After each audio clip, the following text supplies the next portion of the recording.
سڵاوتان لێبێت بەڕێزان لە بەرنامەی ئەمڕۆ قسە لەسەر داهاتووی بەهای دیناری عێراقی بەرامبەر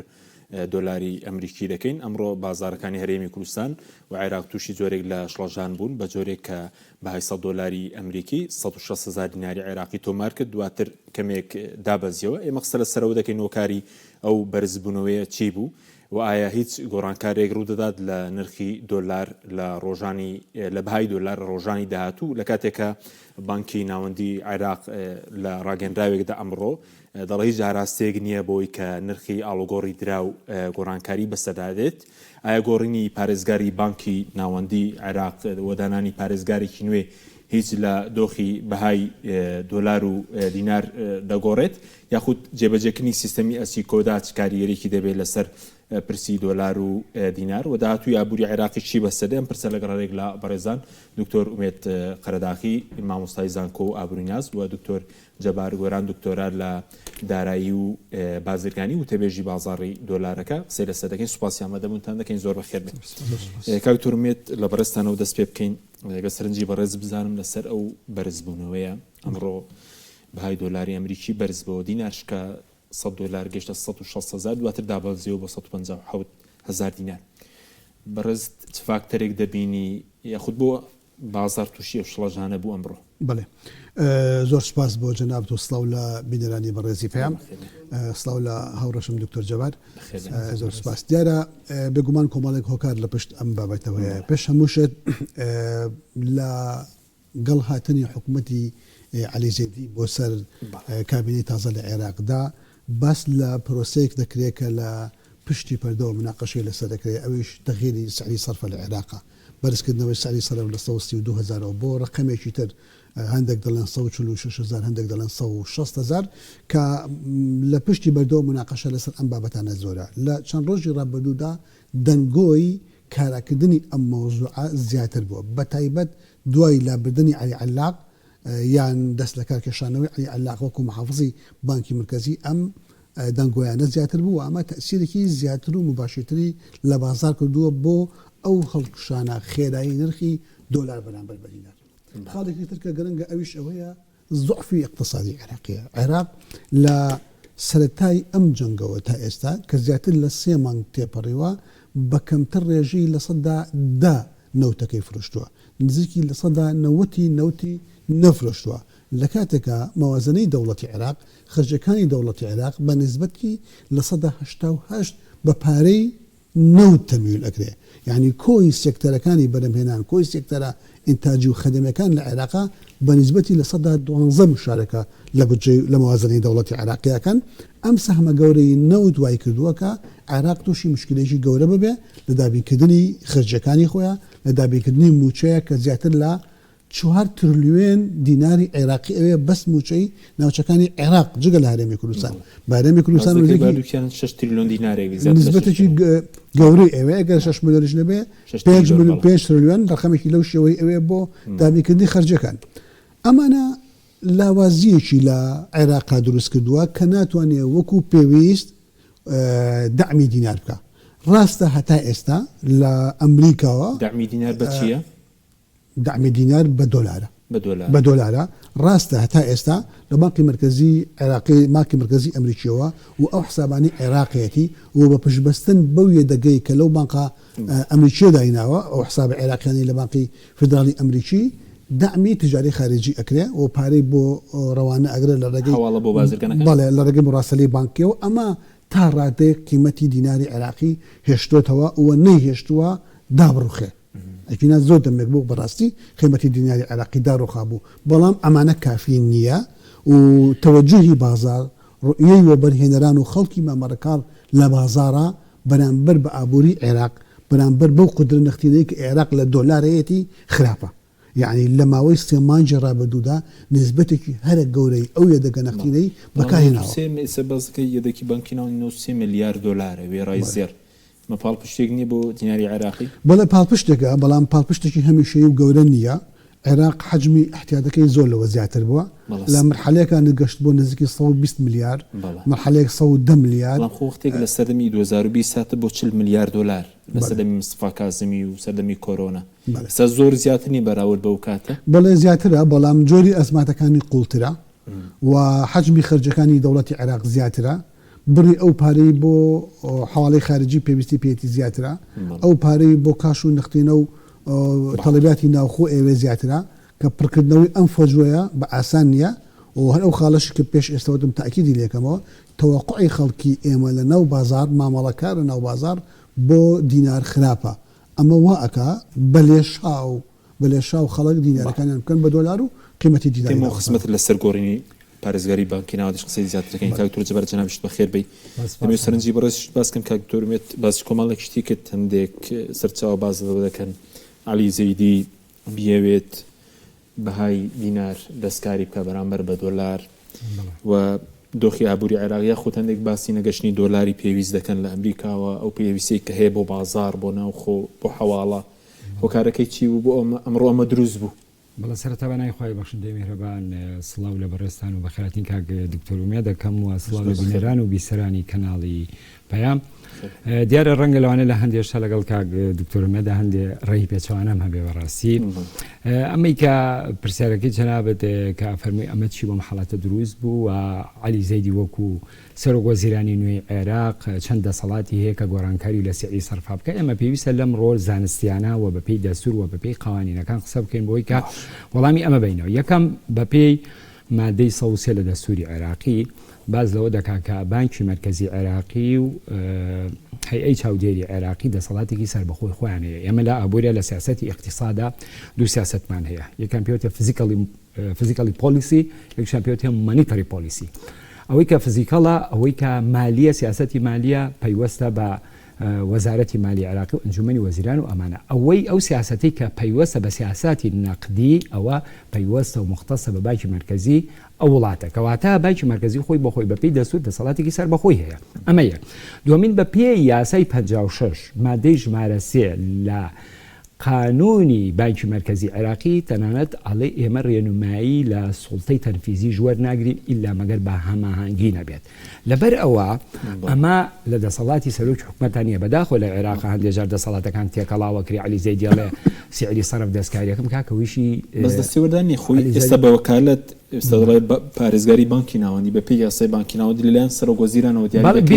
بەس ئەگەر بکرێتە فەرمی بۆ پەرلەمان دەنگی پێدا بەس بە وەکالەت پەرلەمان دەنگی پێنادا بالضبط ئێمە باسی یاساکاکەین باسی دەسوورەکەین مۆسم لەجێ کاریگەری سەرۆک وەزیران نابێسا و پارێزگارە نوێیەکە و دایناوە کاریگەری لەسەر نابێت یاخۆ ئوستازانی با ئێمە هەندێک شتەیە ڕوونی بکەین وتمانەمە بە پیاسە ئەمە بەپێی دەستور بانکی مرکزی خۆی سوڵتەیەکی سەربەخۆیە باشە تەنها بە هەمانگی لەگەڵ ئەندامانی لیژنەی دارایی پەرلەمانی عێراق تاوتوێی بابەتی دۆخی ئابووری عێراقەکان و لەگەڵ ئەنجومەنی وەزیرانە بەڵام وەکو ئەوەی کە ئەنجومەنی وەزیرانیان وەزارەتی داراییان ئەندامانی لیژنەی دارایی عێراقی ناتوانن فەرزیکەن بەسەر بانکی مرکزی بڵێن نەبێ سەیری سەرە بگۆڕی لەبەرەوە ئەمە دەسەڵاتێکی سەربەخۆی سوڵتەیەکی سەربەخۆی خۆیەتی ئەمە یەک لەلایەکی تر ئایا بۆچی ئەبێت دەستکاری بەهای دیناری عێراقی بکرێت سعری سەرف بگۆڕێ ئەزانی ئێمە شتێکمان هەیە لە زانستی ئابووریە یەکێک لە فەنکشن و ئەرکەکانی بانکی مرکزی لە هەموو وڵاتەکە پێوترێت تڕست هەڵبەت کۆمەڵێ فەنکشن هەیە لە بانکی مرکزی کۆمەڵێ ئەرکی بانکی مرکزی هەیە یەکێک لە ئەرکەکانی تڕستی پێوترێت متمانە باشە یەکێک لە ئەرکەکانی ئەوەیە ئەبێ متمانە بە دراوی مەحەلی بپارێزێت چونکە کە کاتێک متمانەی دراوی مەحەلی لەسەر ئاسی هاوڵاتیان لاواز بوو لە دەسەڵاتی حکوومەتیش و بانکی مرکزیشان ناتوانێت کۆنتڕۆلیکە وەکو ئەو نمونانەی وڵاتی وەکو سووریا لوبنان ئێران کە وڵاتێکی وەبەریانە کاکە لە ساڵی 1970 بە ئێستاشەوە کوشندەترین ئەبلوقی ئابووری لەسرە باشە کوشندەترین ئەبلوقی ئابووری لەسرە ئەوتا کە کاتێک نرخی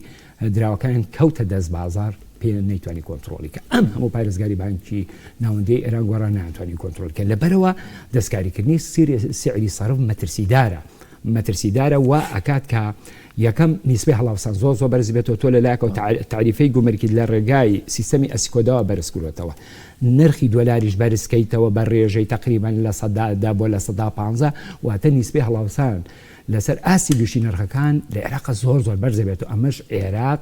هاوڵاتیانی عێراق تەحملیەوە ناکە بۆ لەبەری دەخلی هاوڵاتیانی عێراق مەحدودە ڕۆژبانکی ناوەندی ڕاگەندراوی هەبوو دەڵێ ئاراستەیەک نیانی بەدووری دەزانی ئەی قۆناغەکانی ڕابردوو بۆن من لە 2020 لە 118ەوە کرا بە 145 دوایی لە 2023 لە مانگی دووە لە 145 ئەو هەلومەرجە جیاواز بۆچی ئێستا لە 2020 ئێمە لە سەردەمی کۆرۆنا ڤایرۆسا بووین باشە ئەو سەردەما ینی تقریبان ئەتوانین بڵێن داکشانێکی ئابووری یان با بڵێن قەیرانێک لەسەر ئاسی جیهان دروست بوو ئەنی چالاکی ئابووری چالاکی بازەکەین لەسەر ئاسی هەموو عالەم وەستا باشە عێراق احتیاطەکەی کەمی کرد بۆ نزیکەی 40 میلیارد دلار طبعا بەپێی زانستی ئابووری کە کاتێک تۆ چەنە دراوی مەحەلی هەیە بۆ منە 100 تریلیۆن دینارت هەیە ئەبێ 1.20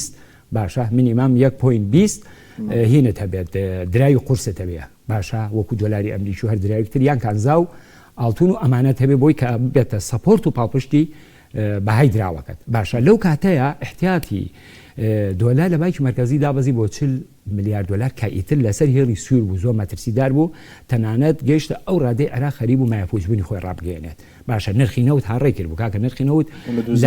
بەڵێ لە نەوت ئەوەندە دابەز یانی تەنانەت لە بۆرسەکانی جیانە بوو بە ماینەس بە ناقص باشە عێراق لە 188 بۆ لە 189 کۆی ئیلتیزامات و خەرجیە ناوخۆیەکانی پشت بە نەوتە بەسێ بەڕاستی ئەو کاتە جیاواز بوو باشە لەبەر ئەوە بەناچاری ئەوەش ئێستا عەرزەکەم قوربان ئێمە با بەپێدا تەڕوونیکەینەوە لە ماوەی ئەم 4 مانگەیە عێراق 6 تریلیۆن دینار کورهێنانی هەبوو 6 تریلیۆن باشە بۆ لەبەرەوەی تقریبان بە نیسبەی لە 115 توانێتینەوە بفرۆشێت داهاتەکەی کەمیکرۆ بەڵام ئەمە مەرج نییە تا سەر بەردەوام بێ ئەزانی قەرزەکانی عێراق بەپێی عێراقی نیویس دابەزیەوە بە چەند قەرزە دەرێکەکانی عێراق تەنها 13 میلیارد دلار عێراق قەرزارە 13 میلیارد دلار قەرزە لە کاتێک سەردەمی کۆرۆناکەیە عێراق زیاتر لە 85 میلیارد دلار قەرزار بوو ناوخۆی و دەرێکی باشە کەواتە ئێستا عێراق ئەگەر لە ڕووی سیاسیەوە لە ڕووی ڕاهەندە دەرێکێکەوە لە ڕووی اقتصادیەوە سەریکەی ئێستا عێراق لە بەردەم ئەو مەترسیانە من بەڵێ 6 مانگ لەمە پێشبینی ئەوم کڕۆکە دۆلارە بێ ئەچێتە 150 و پشتیشم بە چەند زانیاری و داتایەک بەسووە ئێستا عێراق سەریکە تقریبان ئەم جەنگەی نێوان ئەمریکا و ئیسرائیل و ئەمریکا وەسێدراوە ئەمە لەلایەک دووەم ئێستا ئەو فشارانەی کە لە ساڵی 2023دا لەسەر عێراق هەبوو کە ڕیفۆرم کە لە سیستەمی بانکیا زوو وەکو بڵێ بەلوعی دۆلارەکان لێگرتەوە لە وەزارەتی گەنجینی ئەمریکا و بانکی فیدراڵی ئەمریکا ئێستا ئەو فشارانە نەماوە ئەمە لەلایەکتر و لەلایەکی تر عەلی زەیدی وەکو سەرۆکوەزیرانی ڕاستپێردراوی نوێی عێراق بەدڵی ئەمریکیەکانە و سەپۆرت و پاڵپشتیشی ئەکەن بە هیچ جۆرێک ئەمریکا من ئەو قەنەعەتێکە لام دروست بووە بە هیچ جۆرێ ئەمریکا پشت لە عێراق ناکە لە ڕووی سیاسیش و لە ڕووی ئابووریشە یەکەم ئیتفاقاتی استراتیژیان هەیە ئەمە یەک دووهام بوونی عێراق وەکو نەخشەی نەوت لەسەر ئاستی عالەم زۆر گرنگە بۆ ئەمریکا بەڵێ ببوورە دێمە خزمەت بۆی کادیکتۆرش بێ دێمە خزمەت لەسەر ئەوەکەین چی بەسەر دەبڵێن بەهای دۆلار کاکتۆر سەبارەت بەوەی کە شتە فەرمیە کە دەڵا عەلی زەیدی داوای کردو چوارچێوەی هەمانگی ڕێگەی پێ بدەن دەستکاری بەهای دۆلار و دینار بکرێت چەندە ئەمە ڕۆبانکی ناوەندی پێش بەرنامەکە ئێمە ڕوونکردنەوەی بڵاوکردە هیچ ئاراستەیەک نییە بۆی کە نرخی دۆلار بگۆڕدرێت دیارە پێش هەمووشت سەبارەت بە سیاسەتی نەختینەی و سیاسەتی دارایی لە عێراقا ئەوەی کە دکتۆر جەبار ئاماژەی پێکرد بێگومان ئەمە لە علمی اقتصادا شتێکی بەدیهیە وەکو نەزەریاتی اقتصادی سیاسەتی نەختینەی عایدی بانکی مرکزیە و سیاسەتی دارایی عایدی وەزارەتی داراییە ئەوەی کە ئەچێتە خانەی زەریبە و تاکس و ڕسمەکان و هەموو ئەمانە لە بابەتی سیاسەتی دارایی و وەزارەتی دارایی تەختێتی بۆکە هەرچی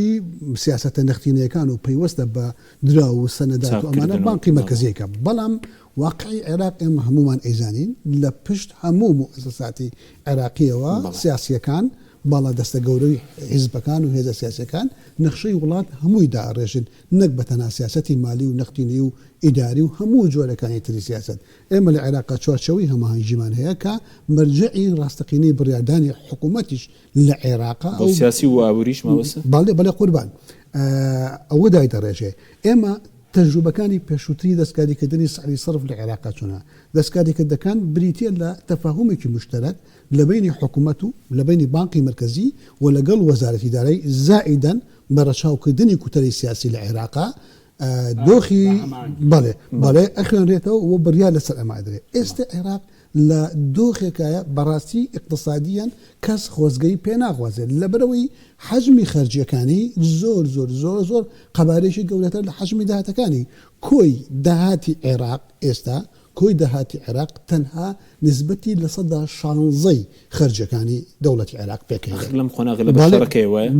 ئەگەر پێش شەڕەکە بوونم داهاتی عێراق باڵێ من باسی ئێستا تریلیۆن بوو باڵێ بڵێن نزیکە تریلیۆنێکی زیاتر بوو جگە لە داهاتینە نەوتی لە خەرجی باڵێ بێگومان دۆخی ئێستا باسەکەم کە لە دوای شەڕی ئێران و ئەمریکا و لە منتەقەکەیە دروست بووە کۆی ئەو داهاتی کە دەستی عێراق کەوتو لە داهاتی ناوخۆ بە تەنها بە نسبەتی لە 16 مشارەکەی کردووە لە تەختەی خەرجەکانی ناوخۆی دەوڵەتی عێراقا ئەم دۆخە لە حقیقەتە ئاراستەیەک دەبینی سە بانکی ناوەندی ڕەتی دەکاتەوە ئاراستەیە کەس بدەکەی بۆ گۆڕی نرخی دۆلار بەڵێ با من ئەوەش عەرزی دەکەم معلوماتی تریشم لەلایە عەرزی جەنابەت و بینەرانیش یەکەم بەس وەڵامی ئەو پۆینتە بدەمەوە بە بڕوای من دۆخی ئێستای عێراق اقتصادیان زۆر لە دۆخی سەردەمی کۆرۆنا خراپترە بۆ یەک بەراوردی خەرجەکانی دەوڵەتی عێراق بکە لە ئێستا و لە سەردەمی کۆرۆنایە ئێستا بەس تەنها لە موچەیە 4 تریلیۆن دیناری عێراقی بەس خەرجی موچەکانی موچەی ژێر دەسەڵاتی حکوومەتی عێراقیە کە تریلیۆنێکیش نزیکی بۆ حکوومەتی هەرێم موچەخۆرانی هەرێمی کوردستان دەنرێ زائیدە نەفەقەتە تەشغیلەکانی تر ئەگەر ئەمە بەراوردکە بێگومان من داتان لەلا بوو بەس ئێستا لە بەرەوەی دقیق لە یادم لێ ناتوانم بڵێم نسبەتی خەڵکشانی خرجەکان لە هەر ساڵێک بەرامبەر بە ساڵێکی دیکە لە عێراقا مقارنەی موازنەی دەوڵەتی عێراقا لە 115 لە 120 هەندێک مرحلە لە 130 زیادی کردووە سەیری نەفەقاتی تەنها حەشدی شعبی بکە بزانە چەند لە 2024 بەرامبەر بە 2023 بودجەی 2025 مقارنەکە بزانە نەفەقاتی بە تەنها حەشدی شعبی چەند بەرامبەری ساڵەکانی پێشخۆیەتی بۆیە ئەم دۆخی اقتصادی کە ئێستای عێراقیەتی ئەو خەرجیە زەبەلەحانە قابلی تحمل نییە بۆچی سعری سەرف دەستکاریە باشە چ قازانج دەکات ئەگەر بۆ نمونە ئەوە ڕووبدا چ قازانج دەکات وەزارەتی دارایی بانکی ناوەندی قازانج دەکات لە تەغییری سعری سەرف بەڵێ لەبەر ئەوەی وەڵامی تەختیەکانی خەرجەکانی دەوڵەتی عێراق ئەداتەوە دەوڵەتی عێراق خەرجەکانی بە دینارە داهاتەکەی بە دۆلارە وەکو ئاماژەم پێکرد لە 188 داهات یا با بڵێن موازنەی دەوڵەتی عێراق لە دۆلارەوە دێ کە فرۆشتنی نەوتە ئەوەکەی ئەم فرۆشتنی نەوتە بە دۆلارە ئەم دۆلارە بە 132,000 بفرۆشێ باشە بە 132,000 بیفرۆشێ یا بە 160,000 بیفرۆشێ یا بە 146,000 بیفرۆشێ باشە بێگومان هەر 100 دۆلاری بە 160,000 بیفرۆشێ بە نسبەتێک لە 115 بۆ هەر 100 دۆلارێک داهاتی دەوڵەتی عێراق بە دینار زیاترەکە ئەمە دەرفەتی بۆ ڕەخسێنێ کە ئەو فجوەیە پڕ بکاتەوە بەرمە مەسەر مەسەلەی سعری سەرف باشە عەلی زەیدی پرۆژەیەکی هەیە پرۆژەیەکی اقتصادی متەکاملی ئامادە کردووە بۆ تەطبیقکردن ئەم پرۆژەیە کۆمەڵێک بۆعەتی جیاواز لە خۆ ئەگرێ لە وتاری دەست بەکاربوون لە سەرۆک وەزیرانە لە وتاری دواتریا ئاماژەی بە مەلامحە سەرەکیەکانی ئەم پرۆژەیە کردووە ناونیشانی پرۆژەکەی تقریبا ئەمەیە الانقطاع من الاشتراكية يعني تجاوز الاشتراكية اقتصاد الاشتراكي في العراق يعني تيبراندني أبوري سوشياليستي العراق أبوري سوشياليستي بس معناه بكاره يعني بو معناه العراق دولتك خوي بنسبتك زور جورا تحملي خرجكانك أما موديلي دولتي اشتراكية كحكومة خوي تحملي خرجكانك أو إيوه إتر أو خرجانا لكل خوي بكاتوا لم تشارشيوها یەکێک لەو پرۆژانی کە بەنیازە بیکە مەسەلەی کۆبوونی بایعیە پێی وایە بە ملیار دۆلار لەسەر حکوومەتی عێراق دەکەوێت و هیچ جدوایەکیش نییە ئەبێ قەتعکە یەکێکی تر لەوانە دەعمی سعری بنزینە عێراق ساڵانە پارێکی زۆر لە دەعمی سعری بنزینە سەرفەکە بە تایبەت بنزینی نۆرمەڵ کە بۆ چینەکانی خوارەوەی و بهرزان ب 400 دينار ادري بخلق قطعي كان او شركاتاني بو حكومه ايش اكنوا باريان لا حكومتها على كاك ولا معملكات دسر تابوكم الدم بخوت ايش انتاجي تبقى يعني جوزانوي سيكتري انتاجي العراق لكرتي حكوميه بو كرتي تايبان بكورتي خاص خاصك الدنيا هم امانه بو دينار دولار بروجكي باتي تشيكا باشا بروجكي علي زيدي بو دولار دو اقتراحي كردوا كأما لبشت دراو بكيوه لا احزاب عراقي بتايبت الشيعة كانوا بتايبت شوارتشوي همانجي مناقشه ام بابتاكن او دوانا يجي كان زور ما تسيداره تي والله بريتيا لتعميم دينار يعني هنا بازار تحكم بله بالضبط يعني دينار جاء يغلن بو بازاري عرض وطلب ام تجربه لمصر كراوه دكتور اقدار جناب اقداري لمصر كراوه جنيه مصري بو بازار وبو عرض وطلب الدولار بجي الله حر انهياري كرت اقر اول رو بدا كارثات العراق رو دا باشا لسر امانه الرزاياتي زوره لوسط عراقيه ماليه كان عراق اقتصاديه كان عراق لسر اما قسيان كردوا النبي المرسومي قسي كردوا هاشم زيدي قسي كردوا كوملك لخبراء قوري اقتصادي عراقي بتوندي دجي تعيين وستاوناتو شو كدلين اما دينار جيني بمستوى ككس ناتو تعاملي لقل نازاني $100 لسه $100 دينار اجنسيته ولا شو صدا عرض طلب دياريك نازاني اختياري كتيان تغيير السعي صرفه اما شان هنا وتعالى حزك ودوي ورد كاريزات اللي برسم خدمتها دكتور بس يوم كد بانكي بارزغاري بانكي ناودي اگر بوكو تريت اگر شتيق روب ده هرتنا مرور بانك روكن دوي داود الله هيش شتيق بالارسني ياخذ سيستمي اسيكو دا بيوندي امريكا وعراق كارجرينا بلسر نرخي دولار ياخذ اس عراق او دولاري كذا خات بازار وباش بيلاوي سنه خونا كات بله زين شلون استاذ طبعا وقت خوي صندوق نقدي دولي اي ام اف انترناشونال مانيتري فان لقال بنكي دولتي كومالا بيجنير خصبو بردمي عراق بو اويكا دايفرسيفاي لا برهمنانی ناخوی خواب که تنها ابوریکی چی و کبلی ریعی و تاکسر چاونه. من پالپشتیال بگیره. بله. جاک یک لو پیشنهادانو که زنمی که دکتر باسی کرد یک لوانه بانزیر معاون نیال پالپشتی کراو بمینید به بازاری آزاد باشه یک لوانه کوپون که اگه حالا نبودم کم بیشتر لبردستانی وزنم سالانه $1 میلیارد شتی چی و امانه او بکرد دوای او تعریفی گمرکی زیاد بکرد. راستی اساس جنابی که دکتر فرمید داهاتەکانی بڵێم خەرجەکانی عراق نزیکەی لە 115 بۆ لە 120 زیادی کردووە بەڵام لە بەرامبەریش ئەمیش کۆمەڵێ داهاتی تری زیاد کردووە زانی لە ساڵی 2023 نەوتی عێراق لە سەدا چەنی تەختی خەرجەکانی هەموو عێراقیە کرد لە سەدا 97 یعنی لە سەدا 3 داهاتی ناونەوتی بووە ئێستا کاکە تقریبا بەرز بۆتەوە بۆ لە سەدا 88 آنه کەواتە داهاتی ناوخۆ تقریبا زیای کردووە تعریفی گومرکی بە لە 115 زیای کردووە ڕاستەمە قورسای لەسەر ژیانی هاوڵاتیان دروستەکە ئەم دا 115 ئەتوانێت بە زۆرێک لە جۆرەکان تەختی ئەو کوری هێنان و عیزە بکە کە دروستە بێت وە لەلایەکی تریژ ئەم گۆڕینی بڵێن دکتۆر عەلی عەلاق بۆ زیاد ناصری ئەگەر هەڵە لە بوانە نزار ناصر بەڵێ نزار ناصری ڕەنگە گۆڕانکاری دروست کە بەڵام ئەزای چۆنە عێراق جیاوازە لەگەڵ هەندێک وڵاتانی ترە ئێستا ئەم سیاسەتی کە لە عێراقە تەبەنیەکرێ پێوتێ سیاسەتی فیکس ئەکسچێنج ڕیت پۆلیسی باشە سیاسەتی جێگیرکردنی بەهای دراوە ئەو وڵاتانەی کە خاوە نەوتن و ئابوووریەکان ڕێعیە و زیاتر پشت بە سەرچاوی یاندوانە بەستن بەهای پارەکان جێگیرەکەن دوو جۆر سیاسەتیە سیاسەتێکان ئەوەیە بە ئینترست ڕیت بەهای دراوەکەیان هینەکەن هاوسەنگەکەن وەکو بۆنمە سیاسەتی ئینترست ڕیتی بانکی فیدراڵی ئەمریکا ئەوروپا و وڵاتانی وەکو بڵێ سین و ژاپۆن و ئەمانە بەڵام وڵاتانی خلیجەکە دیقەتی بە هەل لە ئەردەن وەرە پیاوەرە بۆ کویت و قەتەر و ئیمارات و سعودی و هەر هەمیان نرخی پارەکەیان هین کردووە جێگیر کردووە بۆ لەبەر ئەوەی نرخی نەوت هەمیشە لە هەڵبەز و دابەزایە باشە تۆ ئەگەر ئەمڕۆ نەوتی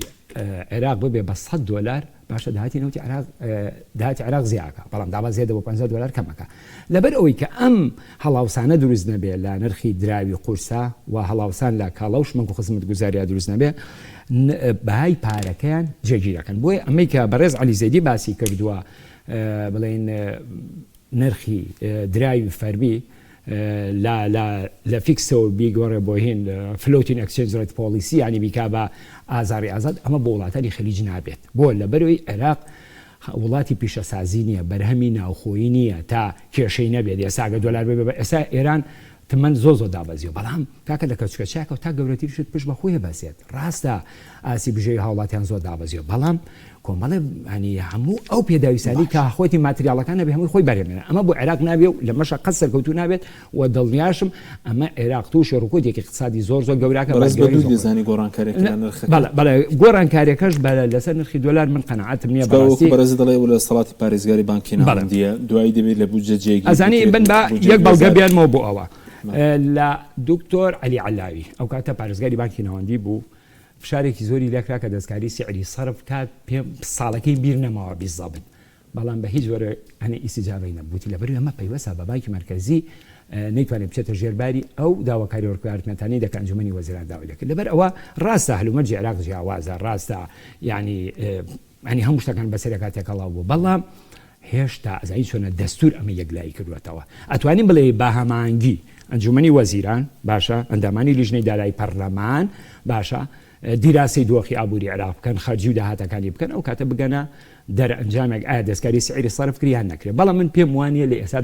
دەستکاری سعری سەرف بکرێت ئێمە ئەوەی کە ئێستا بەرگرانی لەسەر عێراق دروست کردووە لەم 4 مانگەیەوە عەرزم کردن 6 تریلیۆن دینار هینمانە بە کوری هێنانەوە بەڵام لە بەرامبەر عێراق چی کردووە ئێستا لە هەوڵی ئەوەدایە دایڤێرسیفای بکە لە هەناردەکردنی نەوتە ئێستا بۆ نمونە ئیش لەسەر ئەوە کرێ بەندەری عەقەبە لە ئەردەن بۆ هەناردەکردنی نەوت ئەگەر لە داهاتوشدا تەنان ئیماراتی عەرەبیش بیری لۆ کردەوە سعودیەش ئیتر نابێت تەنها بیر لە یەک ڕێگا بکەنەوە بۆ هەناردەکردن ئەوە لە هەوڵی ئەوەدا لەگەڵ تورکیایە بەندەری جەیهان جاری کە بەگەر بخەنە بۆ هەناردەکردنی نەوت کەواتە ئەمە هەلومەرجێکە وەکو بڵێ هینە کاتیە کاتی ئەمڕۆ بۆ ئەو ڕوویدا بە پوختی وەڵام دێت بە ئەزانی ئەمە لە ڕوویدا بۆ گەشە 160000 دلار ئەزانی مشکلەکە چی ئێمە مەسائلی سیاسەتی نەختیلەی و سیاسەتی دارایی ئەمە پەیوەستە بە خەڵکی مختص و شارەزا پەرلەمانتارێک ئیشی ئەو نییە بێت بڵێ وەڵای ئەمە دەستکاری سعری سەرفەکەین کاکەم ئیشی تۆنەوەشی بانکی مرکزیە ئێتەمان خەڵکیش چونکە لەبەری ئابوووریەکەی عێراق ئابوووریەکی جێگیر نییە باشە بەسی ترین لە دوان دەتەسیر دروستەکە هەر بۆ نمونە بەڕێز وەزیری دارایی عێراق لە مای پێشەوتی کاکە 25 تریلیۆن دینارمان چاپ کردووە وانە نەکراوە هینە 3000 دینار لە بەرامبەر دۆلاری عێراق هینە لە بەرامبەر دۆلاری ئەمریکا دابەزی کاکە زەی توانە چاپکردن جیاوازە ئیسلار جیاوازە خستەڕوو جیاوازە کاکە خۆ بانکی مرکزی 25 تریلیۆن دیناریش چاپکە خۆ ناسێ بێک سەفقامی کاتە بازاڕەوە بە پێی تەختی خەرجیەکانی ئیلتیزاماتەکانی لەسەرێتی لەبەر ئەوە ئەمانە هەمووی هۆکارە دوای ئەوە بەشێک لە ڕاگەاندنەکانی خۆم پێم خۆش لەم کەناڵی ئەوەش بەخۆی لە کەناڵێکی تری شەرم قسەم کرد بەداخەوە هەندێک لە کەناڵەکانیش بەڕاستی عەمیلێکی خێری لەم جۆرە شتانەیە یعنی کاکە ڕێزم هەیە تۆ هەر کەسێک مایکێکەکەیتە بەردەمی قسێک فرات کاکە ئەمە پێویستی بەشیکردنەوە هەیە بە دیراسەکردن هەیە دەنگۆی ڕاگەاندن و لێ دوانی هەندێک لە بەرپرسەکانی عێراق و شایعی بانبادەکانی بازار ڕوای کردووە کە بازار بشڕژێ و ترس و نیگەرانی لای هەوڵاتیان دروست بێت هەرەوە بوو کاری بەڵێ خۆ دوای دابەزیەوە تا نزیکی 150 هوارەکەی بوو بە 150 خزمەت کاکتۆر ویست باسی گۆڕینی پارێزگاری بانکی ناوەندی بکەیگە سەرنجێکی جیاوازترتەوێ وە لەسەر نرخی دۆلار لە داهاتوو بەهای دۆلار بڕین لە داهاتوو لە ڕاستیدا بەهای دۆلار لە داهاتوو بەیوەستە بەکردنەوەی گەڕووی هورموز و هەناردەکردنەوەی نەوتەوە ئەگەر داخستنی گەڕووی هورموز درێژە بکێشێت دابخرێ و بکرێتەوە ناسەقەمگیری لە هەناردەکردنی نەوتە هەبێ بەڕاستی ئۆپشنی تەغیری سعری سەرف دەبێتە ئۆپشنێکی زۆر بەقوت کە حکوومەت ناچارەبی اختیاری بکات بەڵێ ئەگەر گەڕووی هورموز نەکرێتەوە مەبەست ئەگەر بکرێتەوە اقتصادی عێراقی نەوتەکەی بفرۆشێ ئێستا حکوومەتی عێراق وەزارەتی نەوتی عێراق دەڵێ ئێمە پێویستمان بە مانگو نیوێکە هەتا توانای بەرهەمهێنانی نەوتی عێراق بگەڕێنینەوە پێش قۆناغی شەڕەکە کە 3 ملیۆن 500,000 بەرمیل لە دوای ئەم ماوەی ئاشتەکەی نێوان ئەمریکا و ئێران 6 ڕۆژە لە دوای 6 ڕۆژەکە بڕیار لە سەر ئەوە ئەدن کە ئایا بەڕاستی لەسەر تەفاسیلاتی مەسەلەی ئەتۆم و ئەوانە گەشتونەتە ڕێکەوتن یان نەگەشتون ئەگەر گەشتبوون ڕێکەوتن بێگومان نەوتی عێراق بەو مستەوایە بڕوە ئەوە ئاهێک بەبەر ئابووری عێراقایەتەوە و بۆ دۆلارە قابلیەتی ئەوەی تێدایەکە کۆمەڵک شت بکە بۆ پاراستنی بەهای دینار لە ماوەی داهاتووە عەلی زەیدی ئەچێت بۆ ئەمریکا وابرێ لە ناوڕاستمانگی داهات بەڵێ بە داوەتێکی فەرمی ترامپەچێ زۆر مەسەلە هەیە تاوتوێکرێت لەو مەسەلەیە طبعا ترامپ یا ئەمریکا باشتر وایە بڵێن چاوەڕوانی لە عەلی زەیدی زۆرە یەکێک لەوانە مەسەلەی میلیشیاکانە لە عێراقا یەکێک لەوانە مەسەلەی تەهریبی دۆلارە بۆ دەرەوەی عێراق کە بەردەوام مشکلی لەسەر ئەوە لەگەڵ ئێران ڕێک بکەون ئەوش دلار ئازاد بێ بۆ ئێران و کێش لە کۆڵ عێراق کێشەیە باشتر دەبێ بۆ عێراق بێگومان بەڵام هێشتا هەر کۆمەڵێک وڵاتەیە کە لە خەتی سووری ئەمریکیەکانە بۆ نمونەی یەمەن یان وڵاتی ترکە دۆلاری عێراقی بۆ بچێ ئەمە هێشتا هەر مۆزوعەکە کە جێگەی نقاشە بەڵام ئەگەر عەلی زەیدی بتوانێت ئەگەر نەڵێم هەمووی لانی کەم بەشێکی گرنگی ئەجەندای ئەمریکی لەناو سیاسەتی ئابووری و سیاسی و ئەمنی عێراقا جێبەجێ بکە ئەمریکیەکان ڕازی بکە بەوەی کە لەسەر ئەرزی واقع ئەگوزارێ ئەو بێگومان دەرفەتێکی باشتر ئەکرێتەوە ئەو کاتە وەزارەتی خەزیێنە و بانکی فیدرالی ئەمریکی دەستی کراوەترە بێ لەوەی کە هەم دۆلار بە کاش بدا بە عێراق و هەم بە شێوازی مراسەلی بانکی بۆی نەقڵکە ئەمە دەعمی ئەوەکە کە بیرۆکەی تەغییری سعری سەرف دوابخە یاوازی لێبێنێ یان لەگەڵ ئەم ڕیتمە بەردەوام بێت و لەسەر پێی خۆی ڕابوەستێ ئەسی کۆدا ئێستا کە لە هەرێمیش جێبەجێ دەکرێت یارمەتی دەرنابێ بۆی کە نرخی بەهای دۆلار کەمتر بێتەوە بەرامبەر بەدینە چکەوا بڕیارەگەر لە هەرێم جێبەجێ ڕەنگە دوو مانگی تر لە ڕووی تەکنیکیەوە بێت تا جێبەجێ دەکرێت نێو کاتە بازرگانەکانی هەرێمیش خۆ لە بازار ناسن دۆلار بێنن وایە بێگومان ئەوە یارمەتی دەرە یا خۆت چۆنە یعنی شتەکە چۆنە ئەگەر بە شێوەیەکی محکەم لە تەواوی خاڵەسنوورەکانی هەرێمی کوردستانەوە هێنانی کاڵا بۆ ناوخۆی عێراق لەو خاڵەسنووریانەوە بەڕێگەی سیستمی ئەسیکۆدا بێ بە دڵنیاییەوە ئەو کاتە تەڵەبی بازرگانەکان بازرگانی عێراقی کە ئێستا بەشێکی زۆریان ڕوو لە هەرێمی کوردستانەکان لەسەر دۆلار کەمە بێتەوە و ناچار ئەبن تەعامل لەگەڵ ئەو پارەیە بکەن کە بانکی مرکزی پێیان ئەدا و لەوێ شۆ ملکەش بن بۆ سیستمی ئەسیکۆدا و ئەو تعریفە گومرجی کە ئەو سیستەمە تازەیە دیاری ئەکا ئەو ئەوە بدەن بێگومان لەم ئاستەیە دەوری ئەبێ لەسەرەوەی کە طلب لەسەر دۆلار کەم بێتەوە بەقەت کەم بوونەوەی حەجمی طلبەکە تەسیری ئەبێ لەسەر دابازانی بەهای دۆلار من نازانم حەجمی طلبەکە چەندێک گەورەیە ڕۆژانە لە دۆلار بازاری دۆلارەکە سلێمانی ڕەنگە کاک جەواد باشتر وەڵامی ئەو باتەوە بازرگانانە چەندێک ڕۆژانە حەجمی طلبەکان دەکاتە چەند ملیۆن دۆلار بۆەوەی کە سرعی پێ بێن لە دەرەوە ئەگەر حەجمی طلبەکە گەورە بێ بەدڵنیایەوە تەسیرێکی گەورەتری لەسەر دابازانی بەهای دۆلار ئێستا بۆ خەڵک چۆن مامەڵی لەگەڵدا بکە خەڵک ڕەنگە دۆلاری هەبێ خەڵک دینار چۆن مامەڵی لەگەڵدا بکرێ بۆی تووشی زیان نەبن ئاراستەکە بێ جێگیر دەبێ دۆلار بۆ منە لە چەند جێگیر بە هیچ شتێک ڕوونە لەو بارەیەوە تا بۆ منە ئەو ێکلا دەکرێتەوە بودجە دێتە پەرلەمانی عێراق لە مانگیدا هەتا ئەو سەدانی عەلی زەیدی بۆ ئەمریکا ێکلا دەبێتەوە من بەش بە حاڵی خۆم لە خۆناغی ئێستای عێراقا وەکو پێشتر باسم کات عێراق بە وڵاتێکی پڕ لە قەیرانی اقتصادی عێراق بە ڕون و ڕاشکاوی ڕەهینەیەکە بەدەست بازاری نەوتی نێودەوڵەتیەوە هەر تەقەلوباتێک لە بازاری نەوتە چ بە ڕێگریکردنی فرۆشتی نەوتەکەی بێ چ بە بابەتی تەغییری سعری نەوت بێ اقتصادی عێراقی تێکەیە ئەو ئەدەواتە مالیانەی کە بەدەست ئەمریکاوەیە بۆ ئەوەی فشار لە اقتصادی عێراقی بکە تەنها بە بەکارهێنانی یەک یان دوو لەو ئامرازانی فشاری دارایی کە ئەمریکا هەیەی بەبێ تەقاندنی یەک فیشک دەتوانێت اقتصادی عێراقی تووشی شەلل بکە دەجار لەوە خراپتری بەرامبەر بکە کە ئێران بەرامبەر بە ئێران کردوێتی بە لە بەرچاوگرتنی ئەم دۆخە بۆ ئەم دۆخەی ئێستا من شخصی خۆم هەڵگرتنی دینار بەکارێکی باش نازانم پێم وایە دۆلار سەلیمترە بەهاکەی پارێزراوترە ئەمینترە لە دیناری عێراقی دیناری عێراقی هەم لە بەردەم داڕوخانایە هەم ینی بۆ نمونە من لە تۆ پرسم چی ڕوئەدا سبەینێ وەزارەتی خەزانەی ئەمریکا وەک چۆن لە مرحلەیەکە نردنی دۆلاری کاشی بۆ عێراق ڕاگرت یا سنوورداری کرد ئاوا هەوا هەڵاو حەواڵەکردنی دۆلار لە ڕێگەی مراسەلی بانقیەوە سنووردارکە بۆ ڕۆژانە 100 میلیۆن دلاری ئەخ بۆ ئەبێ بیکا کاک بۆ بیکا ئەمریکا لەبەرەوەی کۆمەڵێک مەتاڵبی لە عێراق هەیە بۆچی داوای کرد نوری مالکی لە پۆستی سەرۆک وەزیران بکشێت لەبەر ئەوەی مەبەستم لەبەر ئەوەی کۆمەڵێک ئەجێندای خۆی هەیە کە پێی وایە ئەم سەرۆک وەزیرانە لەگەڵ ئەجێنداکە ناگونجێت پێی وایە خەتەر بۆ مەساڵحی سیاسی ئەمنی اقتصادی ئەمریکی بەس بۆ دکتۆر بۆ بارە وەری نەگرین علی زەیدی ترامپ دەڵێ مندام ناوە و هاوڕێمەوە من پێم وایە شخصی پێم وایە علی زەیدی لە بەردەم تاقیکردنەوەیەکایە ئەو دەرفەتەی ئەمریکا بە علی زەیدی داوە بۆ ڕادەی دەرچوونیەتی لە تاقیکردنەوەکی ئەمریکا بەس کاتی نەوێت کاک دکتۆری ئەو داواکارانەی کەیەتی لە علی زەیدی بۆی مامەڵی لەگەڵ کە پەیوەندی ئابووری باشی لەگەڵ ئەمریکا بێت کات مەسەڵەی چارەسەری گروپی چەکدار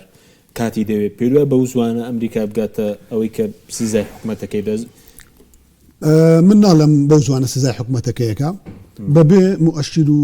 بەڵگەی مقنع لەو بارەیەوە من ناڵێم بەڵام پێم وایە ئەو سەردانی کە بۆ ئەمریکایەکە بەرچاوڕوونی زیاترمانایەتێ لەسەرەوەی کە چەندێک ئەتوانێت ئەمریکیەکان قەنەعەت پێ بکە بەوەی کە ئەوەی لە عێراق گوزەرێ خەتەری بۆ مەساڵح و بۆ ئەجێندا ئەمریکی نیە. سوپاس دەکەم کاکتۆر سەرنجی بەرز قۆناغی داهاتوو بۆ دۆلار و دینار و هاوڵاتی چی بکەس من لە باتیۆی بڕپارەیەکی هەبێ بەڵێ من لە باتیۆی کە بڵێم دینار مەترسیدارە هەمیشە من قسەم کردو ئەڵێم وە سەلەی سیسماری بەکاربێنن دایڤێرسیفیکیشن باشە چی لە خۆ دەگرێت سەلەی سیسماری ینی پارەکە بامووی دینار نەبێ بەشێکی دۆلار بێ بەشێکی شتێکی تر بێوانی کە پاشەکەوتیانێ پاشەکەوت ئەوانە بەنەجینا کاکە وڵی کۆمبێرێکی فرۆشتە بۆ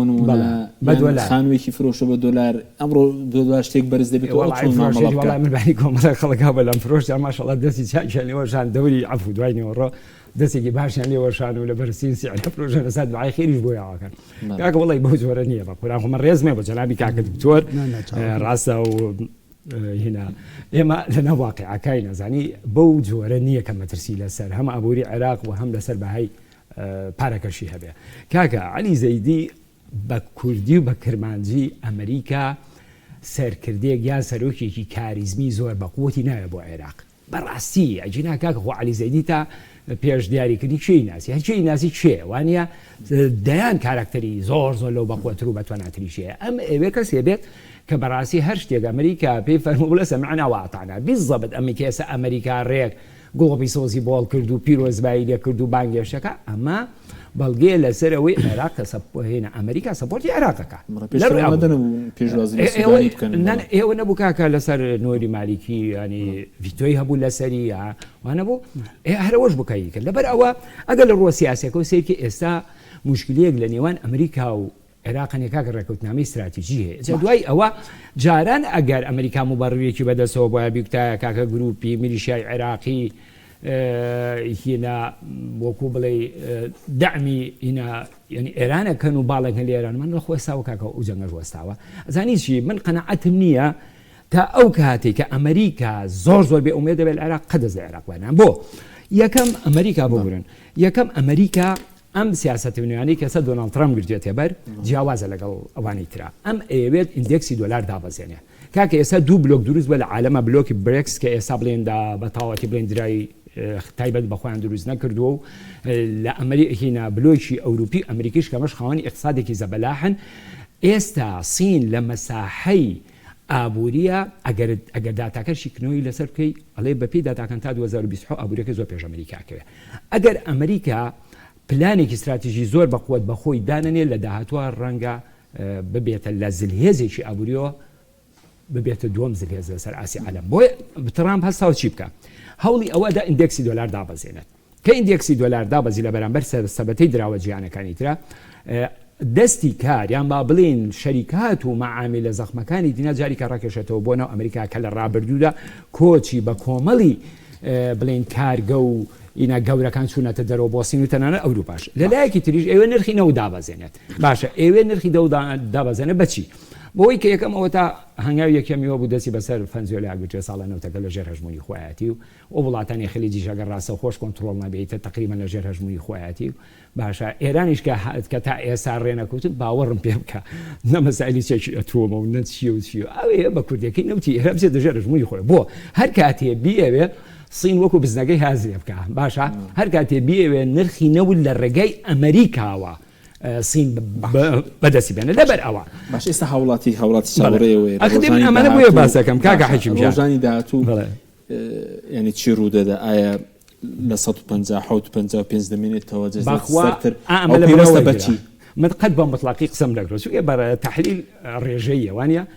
بچێتە 165 دلار دابەزێتەوە ئەگەر لە بیرێ بێ لە کاتی ڕیفۆرم لە سیستەمی بانقیە لە کۆتایی بڵێ لە مانگی حوتی 2022 ها ئەمریکا داوای لە عێراق کرد چاکسازی لە سیستەمی بانقی بکە و کاتە شتێ فیزیکی بوو هەموو خەڵک گوتی کاکە مەسزایە و ئەی دلار بە 200 بە 300 خەڵکیان وا تۆقان هەری ئێمەش بووینەوە کاکە برێ ئەمە جیاوازە ئەمە تحویلێکە لە سیستەمێکەوە بۆ سیستەمێک ئەم سیستەمە ئەوەی کە ئێستا لەم پەرە ئەم سیستەمی ئەسیکۆدایە ئەسیکۆدا داوای لە هەرێم کرد عێراق کە حکومەتی هەرێمیش بۆی بازرگانەکانی بچن ئەم سیستەمە هەرێم نایکە بۆچی نایکە ئەگەر بێت و حساب پێ رازی بووە نەبانە دەما من عرزەکەم ئەگەر حکومەتی هەرێم بچێتە ناو ئەم سیستەمە بۆ کۆی بازرگانەکانەوە هەرچی داهاتی خاڵە سنووریەکانی هەرێم هەر بچێتەوە بۆ حکومەتی ناوەندی عێراقی حکومەتی هەرێمی تر وەکو بڵێ ئەبێت دەست لە داهات بشوە تەنها داهاتی ناوخۆیەمێنێ لەبەر حکومەتی هەرێم ئەمە ناکە بۆیە پێشنیارێکەیە کە چی بکە هەر سیستەمی ئەسیکۆدا بێ بەڵام ئەو داهاتەی هەرێم بۆ خۆی بێت باشە لە ڕگای ئەوە نازەم لە سایە 120 میلیارد دینارەکە با بە حکومەتی ناوەندی عێراقی ئەوش لە بەرامبەر موچە بنێرە دوجار ئەبێ عێراق ڕێ بکەوێ بۆچی ئەبێ ڕێ بکەوێ ئەگەر ڕێ نەکەوێ عێراق خۆشی زەرەکە هەرێم ڕێ بکەوێ نه ئەبێ عێراق ڕێ بکەوێ لەگەڵ هەرێمە بۆش ئەگەر بێت و ڕێ نەکەوێت تەمان نرخی دۆلار هەر بە بەرزیێمێنێتەوە کەواتە کە نرخی دۆلار بە بەرزی بوون لە 120 بازرگانەکانی عێراق لەسەر باسی هەرێمی کوردستانە کاتیشمان کەماوە شتێکش ماوەی بە سباردەوەی کە بەڕێز پێ دوای ئەگەر بچێت 160 دێتەوە 156 کوری ئێستا کاکە 157 من دڵنیا دەکەم دۆلار دابەزێ قەت بە مطلقی قسەم نەکردووە بەڵام ئەزانی پشتم بە کۆمەڵە داتا بەستووانی ئەمەی کە ئێستا لەم پەرە تەنها ئەم ئەسیکۆدایە باوەڕتانە بێ بازرگانەکانی هەرێم تقریبا کە لە 120 بازرگانی عێراق پێگەێنن بێنەوە ئەم سیستەمەوە لە 120 خوازە سەر دۆلاری ئەمریکی بازاری موازی و دۆلارەکان ئەهێنە بازاری دۆلارەکان کەمە کاتەوە دکتۆر کەکەمەوە بەڵێ حجمی دۆلاری کاش بۆ بازار لە ئێستا لە عێراق چەندێک بازارەکانی هەڵگۆڕی دراو بانکی مرکزی عێراقی یا ئەمریکا چەند دۆلاری کاش بۆ عێراق کاکە بتۆ بە عەرزێکە مەمە وەکو سەمانگە دۆلاری کاشی ڕاگرتەوە لە عاملە بە قووەتەکانی بەرزبوونەوەی سعی صرف نظامی ئەسکۆدان نییە بەشێک لەو زەختانەی کە وەزارەتی پارەی نەوت نییە کاک دکتۆر ببوورە من پارەی نەوت نییە بەخۆ ئاخدێکی ئێمە کێشەکەمانەوەیە خۆی سەرپڵاس یانی زیادەی نەوت هەیە عێراق لە کاتی وا بۆ بای 7 میلیارد دلار لە ماینکە نەوتی فرۆشتووە باشە خەرجیەکانی 5 تریلیۆن 6 تریلیۆن دینار بۆ زیادە هەبوو ئەم زیادەیە لە بانکی فیدرالی ئەمریکا ماوەتەوە عێراق داوای ئەو زیادەی کرد بۆچی لە کاتی ئەسنای شەڕی جەنگی بڵێن نێوان ئێران و ئەمریکا پێی نەدا کۆمەڵێت هینە تەڵەبی لەسەر عێراق فەرز کرد یەکێک لەوانە وتی نابێ نووری مالیکی ببێتە سەر وەزیران دووەم ئەبێ گروپە چەکدارەکانی عێراق بێدانکان ئەوە وتینی کرد کەواتە ئەمریکا ڕێگری دۆلار لە هین ناکات سەی دەگاتە عێراق ئێستا لە ئێستادا ئەزانی چۆنە دۆلاری کاشی ناداتێ بەس حواڵی کاکە ئێمە لە سەددا قوربان بە عەرزەکەم لە سەددا 95 خواستی دۆلار بازرگانیە ئێستا ئەو ئێستا خەڵک وا ئەزانێت ئەمریکا بە تایارە بە پالێتی گەورە دۆلارە نێرە بە عێراق نەخێوانیە کاکە عێراق بەسراوەتەوە بە سیفتی جیهانیەوە تۆ بۆ نمونە ئەمڕۆ 10,000 هێنێت ناوی ئینڤۆیست هەیە بە بەهای 150 میلیۆن دلار بۆ نمونە ئەمە ئەدرێ بە بانکەکان ئەیدەن بە سیوەفتی جیهانی ئاوە بەو جۆرێ ینی نیسبەتێکی کەم بۆ خواسی ناوخۆیە بۆ گەشتیارە بۆ ئەوانەی سەفەری دەرەوە ئاگان خوێنکاران ئەمەەوە لە تۆ وەرگرم یانێگە دەستکاری نرخی دۆلاری بکرێن نرخی دۆلار لە خوار 160 من نامنەوە ناڵم دەستکاری سعری سەرف بکرێت جیاوازترە ئاواکی ئەوە بەلانی کەمەوە ئەسانی ئەم هەلومەرجە ئێستا لەگەڵ ڕابردووە جیاوازە سعری سەرف خوانە خاصی بیکەن بە 146 دلار لە 160 بۆ لەبەر بیکەن قەت من نابێت چاوەڕوانی وەکەین سعری بازار یەکسان بێ بە سعری فەرمی باکی سپاسدەکەم کاکتۆر کاتم خولەکماوە ئەگەر شتێکت ما بێ لەسەر دۆلار دوای لەسەر تمەنیش ئەگەر من یەک ئاماری بچووک بۆ بەڕێست و بۆ بینەرانی بەڕێزیش باش پێش جەولەی پێنجەم و شەشەمی مۆڵەتدانی نەوت لە عێراقا لە کوی 23 کۆمپانیای بەرەمهێنەری نەوتی بیانی کە لە عێراقا ئیشی کردووە 18 کۆمپانیای چینیە 18 کۆمپانیای چینی